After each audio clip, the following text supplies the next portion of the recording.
हमारी खुदावंद यीशु की अंजील मुकद्दस मत्ती के मुताबिक उसका 12वां बाब 38 से 42 आयत तक। एक दिन फकीर और फरीसियों में से बाज यीशु से मुखातिब होकर कहने लगे कि ए उस्ताद, हम तुझसे एक निशान देखना चाहते हैं।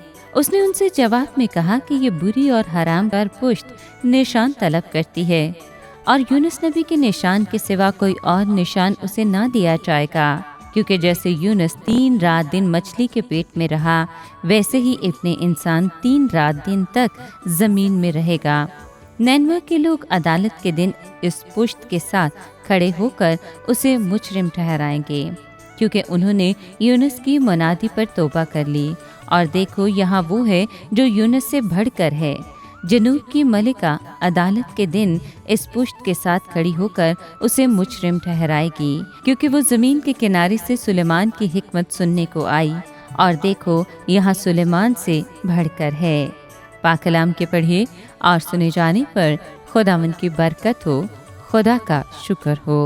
अजीज दोस्तों, हालांकि यीशु मसीह ने इतने बड़े मौजज़े किए थे, लेकिन फिर भी फरीसियों और शरीयत के आलमों ने मसीह यीशु से कहा कि उस्ताद, जरा हमें एक निशानी दिखाओ। हो सकता है कि इन लोगों ने अपनी आंखों से मसीह यीशु को कोई मौजज़ा करते नहीं देखा था, लेकिन बहुत से लोग यीशु के मौजज़ों के चश्मदीद गवाह थे।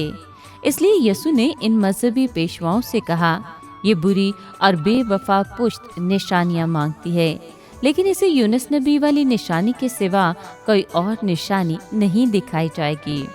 फिर मसीह यीशु ने अपनी बात की वजाहत करते हुए कहा कि जिस तरह यूनुस नबी 3 दिन और 3 रातें बड़ी मछली के पेट में रहा, उसी तरह इब्ने इंसान भी 3 दिन और 3 रात जमीन की तह में रहेगा। यूनुस नबी को एक बड़ी मछली ने निगल लिया, लेकिन जब मछली ने उन्हें उगल दिया तो वो एक लिहाज से जिंदा हो गए। ये मिसाल देकर मसीह यीशु ने अपने बारे में पेशनगोई की कि वो कब्र में 3 दिन रहेंगे और तीसरे दिन जिंदा किए जाएंगे। मगर जब ये वाक़या पेश आया तो यहूदियों के मजहबी पेशवाओं ने यूनुस नबी वाली निशानी को रद्द कर दिया और तौबा नहीं की। इसके बरक्स नैनवा के लोगों ने यूनुस नबी का पैगाम सुनकर तौबा की और यूं इस पुश्त को कसूरवार ठहराया। सभा की मलिका ने भी इस पुश्त को कसूरवार ठहराया, क्योंकि वो सुलेमान की दानिशमंद बातें सुनने के लिए बहुत दूर से आई थी।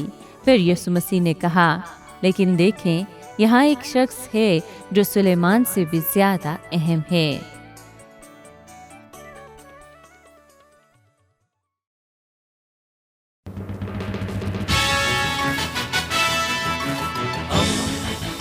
दोस्ती का पैगंबर, रेडियो वेरितास एशिया।